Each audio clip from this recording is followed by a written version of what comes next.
Apparently, I'm still not able to go live on Instagram, which I'm not 100% sure what's going on there. But we are live on Facebook, LinkedIn, and YouTube. So, everybody, as you're tuning into this, welcome. I hope you're going to enjoy it. So, basically, today I'm going to talk about turning a dream into a vision. And so I'm going to go through a little bit of my own experiences opening my gym because if you followed me for even like 5 minutes, you should probably know that opening a gym was a pretty lifelong dream of mine. The first time I openly stated that I wanted to run a gym one day, I was 13 years old, and last year at 28 years old, I made it happen. So I'm going to go through a little bit of the difference of it being a dream versus actually being able to turn it into a vision.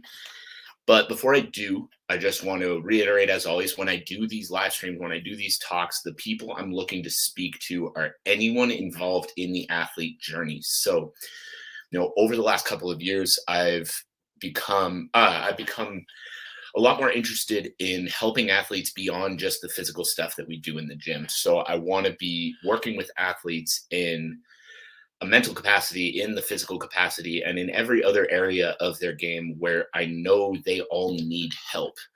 And so that's why I want to do these talks. I'm trying to do them twice a week now. And the goal is to speak to athletes about everything and anything involved in developing them further along that journey. So if you are a high performance athlete, if you are the parent or the coach of a high performance athlete, please do me a favor, do them a favor, and help them tune into these live streams or tune into these live streams yourselves so you can take something away. You can bring them to the other athletes in your lives, and we can make this industry and make this world a better place.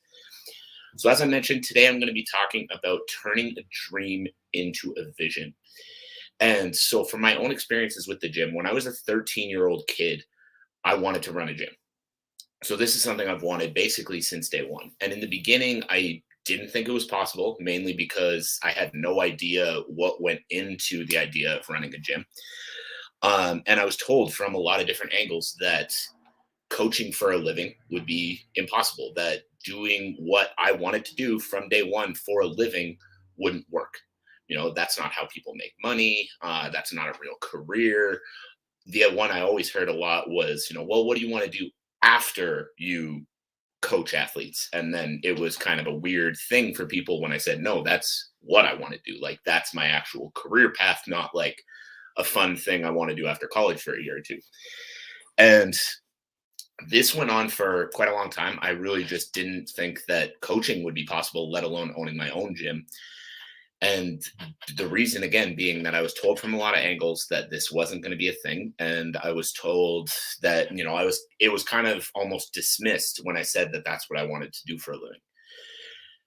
And so over time, I started realizing that I started believing it. I started realizing that, okay, this wasn't going to happen for me. I wasn't going to coach athletes for a living. I wasn't going to own a gym. None of that was going to be possible.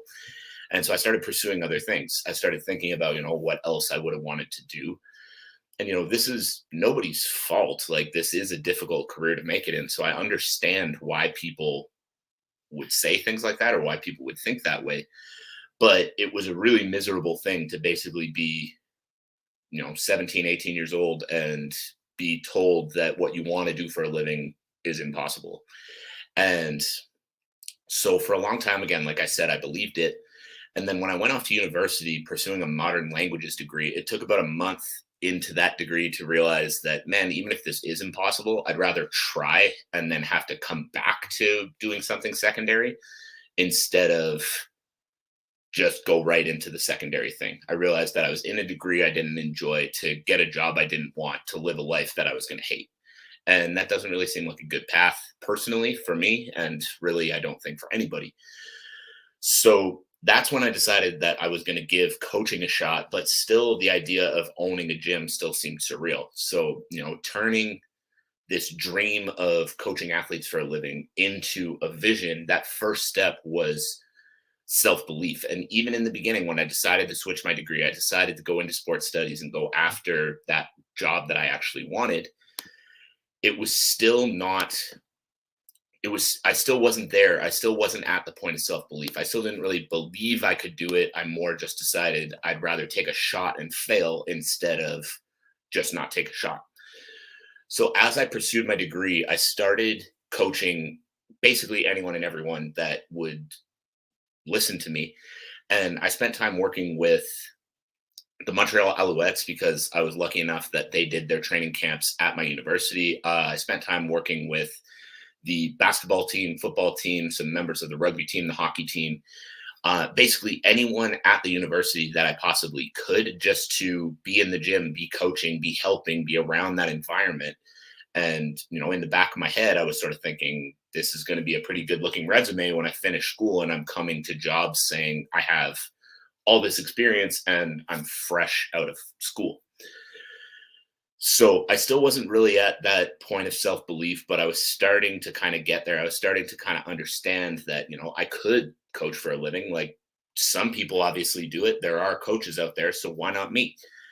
And that was kind of the first step of developing that dream into a vision, of understanding that coaching was actually a possibility for me. And it wasn't just, some far fetched dream that was never going to happen. And then as I continued through university, I was building up that resume. I was at the gym more than I was in class. So, but I was getting the experience I needed to be able to put together a resume that gyms, I'm sure, would love. And so as I came out of school and I had this resume a little bit better built up, I had experience working in professional sport. I had experience working with all these athletes, doing all of these things. I had references on my resume that were high up in the National Strength and Conditioning Association. Another one was the head strength coach for the Alouettes. And I thought, man, any gym's going to be lucky to have me. I'm going to go off. I'm going to be a coach for a living. It's going to happen. And I started applying for jobs back in Ottawa and started realizing very, very quickly that a good resume was not going to be enough in this industry. And that self-belief started to wane again. So I was applying for jobs, and even though I had a 4-year degree in sports studies and athletic development, I had 4 separate places reject me because I didn't have a weekend personal training course that people with my degree were able to teach. And so after a little bit of that, I realized that even though these courses, not every single one of them, but a lot of these courses are kind of ridiculous, I would have to go get a weekend personal training course to be able to get a job in a gym. So I did that and I found my first job in a gym. And even though the hours were terrible, the money was terrible, I was making about $700 a month. I was over the moon. I had a job in a gym. I was off to the races again. That self-belief started coming back, only to have it ripped out from underneath me again when that gym started going out of business. And basically, I lost my only opportunity that I had working in strength and conditioning. So again, right from day one, that self-doubt started creeping back in. Like, is this actually going to be possible? Am I going to be able to make a career at this? It seems like the money's terrible no matter where you go. And so it was back to kind of being a dream instead of a vision. I didn't really have that course of action, that plan of action I needed to be able to turn the dream of working in this industry into a vision, or even more so, turn the dream of owning my own gym into an actual vision that I could take action on. And so where I went from there is I had a couple of months of feeling sorry for myself, a couple of months of working odd jobs, kind of just making enough money to pay the bills. And then after a while of doing that, I thought, what, like this is ridiculous. I can't keep going on this path. And I sat down one night and I Googled strength and conditioning jobs in Canada. And I sent out about 75 resumes to jobs anywhere and everywhere around the country. And then I finally found one here in Calgary, which is what actually brought me to town. And it was actually at the Athlete Factory. And I happened to be wearing an Athlete Factory shirt tonight. Happy coincidence. And so again, that self-belief started coming back a little bit that, I might be able to actually make it in this industry. I might be able to actually do something with this career that I've wanted at this point for over 10 years. And when I got to the Athlete Factory, I realized things here were different. We had people at that gym that were actually making a living in strength and conditioning. And this is something I hadn't really seen yet. I'd seen people kind of piecing things together, but nobody that was making an actual decent living and decent money doing this job, for doing this job. So the self-belief started coming back. I started realizing that coaching as a career was actually a possibility, and I started to be able to develop that plan of action that I needed because I had people around me that were actually doing it. I started learning a little bit about, how to bring in clients, learning a little bit more about how to build programs, learning the ins and outs of what it actually took to be a strength and conditioning coach. And so, in that time in the Athlete Factory, for anybody who knows the story of the Athlete Factory, there were tons of really good things about the gym. And, I started progressing, I started learning a lot, I started developing that action plan that was going to allow me to succeed in this industry before again having that belief sort of tugged out a little bit when the hours started becoming a little bit crazy. They started paying us a little bit less. And I won't get into tons of details, but there were just a lot of issues in a lot of ways with the way everything was being run there. And so again, I was kind of stuck in that point where I go, man, okay, so coaching as a career is possible, but is it possible to do this and live a normal ish life? Or is it just going to be one of these things where if this is what I want to do, I'm going to be working all the time for very little money? And so that self belief was there. I knew I could make a career at it, but how was this life going to actually turn out for me? The action plan was a little bit murky. I didn't really know how to survive in this industry. And so that's when I went off on my own and I started my own business in 2019, just in time for the global pandemic to hit in early 2020. But through that time is where I really started to get into step 2 of how to turn a dream into a vision, which was developing a plan of action. Because through COVID, one of the biggest blessings for me was it gave me time to actually sit and think. It gave me time away from the gym to sit and think about what do I actually want my life to look like instead of just making it through the day coaching every day. And so developing that action plan, what that looked like for me was understanding that I don't want to live in the gym every minute of every day, 7 days a week, but I do want to be coaching and I want to coach high level athletes. That is my passion. Coach those people that are trying to make their careers in sport or trying to extend their careers in sport as far as they can. So now I had a little bit more of a vision. I knew that I don't want to be in the gym all the time, and I knew that I knew the niche that I wanted to be working with. So I have a little bit more of that plan of action. And so the next step in that plan of action was figuring out who I need to become to be able to make that happen. And to be able to make that happen, I had a lot of different steps I needed to go through over the last 2 years of the pandemic. And one of the big ones was developing self-confidence, understanding that, I bring value to the athletes that I coach, and, coming to work with me is actually going to benefit their careers. And then learning how to sell that, learning how to show people the value that I know I can bring.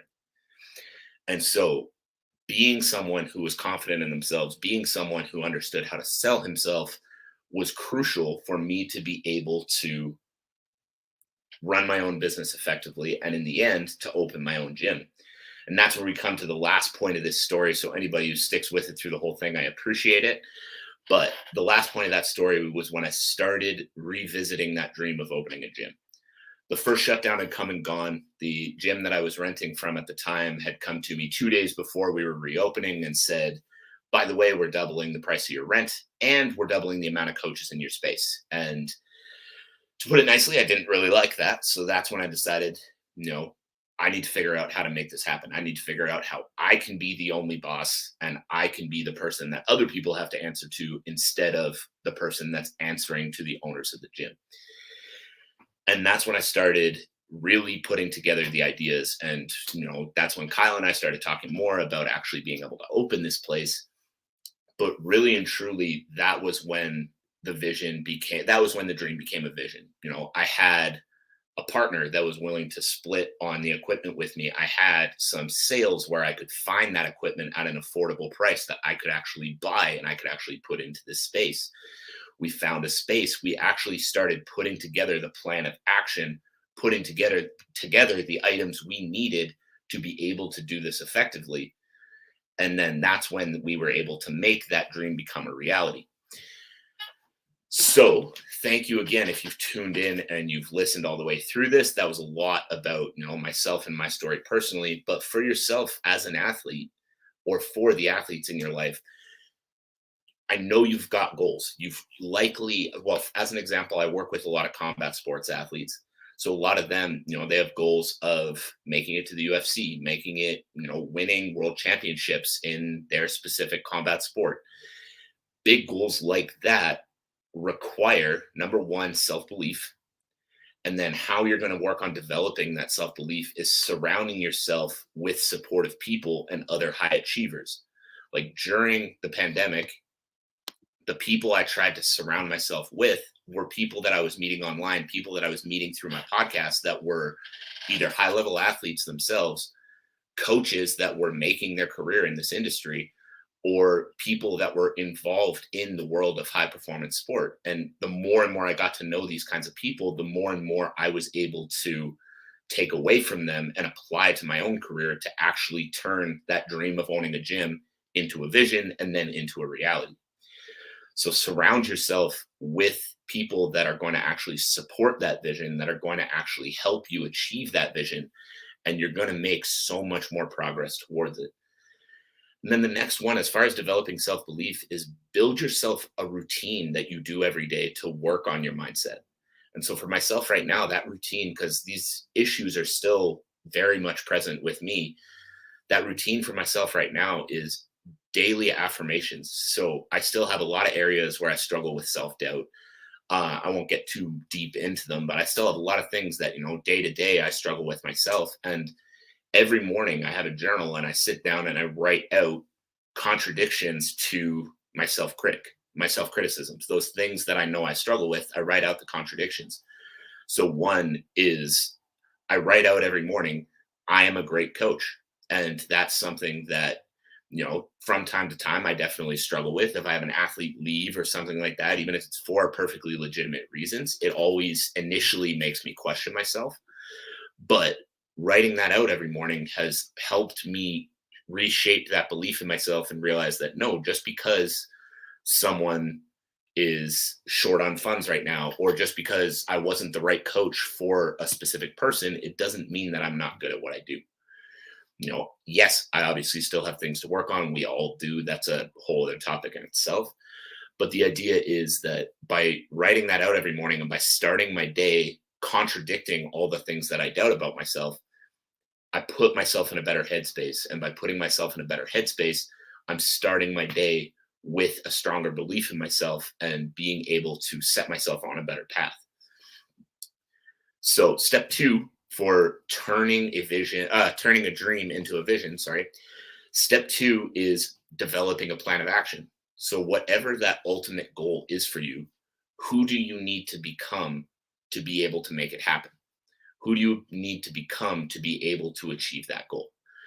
So if you want to become a professional athlete one day, what are the traits you currently lack? What are the traits that they will generally have that you need to develop to be able to make that dream a reality? And so the biggest way, honestly, the biggest way to start developing these traits is to list them out, like actually have a list of, these are the things that are currently holding me back. These are the problems that I currently have. And if I'm going to become a professional athlete one day, these are the things that I need to fix. These are the things I need to work on. Because if you have that all listed out, if you know exactly what it is you need to work on, exactly what it is you need to fix, it becomes that much easier because you can actually build a plan around that. If you're just working hard every day, it's going to lead somewhere for sure. But if it's not working towards specific habits or specific traits or specific things that are going to help you in your future, how much are you actually getting out of that time? How valuable is the time that you're spending, and how much value are you getting out of it? And then the number three, the final phase in this plan of turning a dream into a vision and then finally turning a vision into a reality, is execution. You can sit and you can plan all day long. You can sit and you can plan for years, and you can tweak that plan, and you can try to do this instead of doing that. And then you can, stop doing this and start doing this. But really and truly, you're never going to achieve that goal you set out for yourself. You're never going to become a professional athlete one day if you don't take action and start working on those things you need to work on. You can have that list of things that you're going to improve, but if you don't actually take action and start working on improving them, you're never going to go anywhere. So if you want to actually achieve the goals you're setting out for yourself, you need to execute. You need to start working on it. And then the big thing there is, as you start working on it, as you start executing, understand that this is a process. Understand that you're not going to magically be perfect at all of this stuff tomorrow.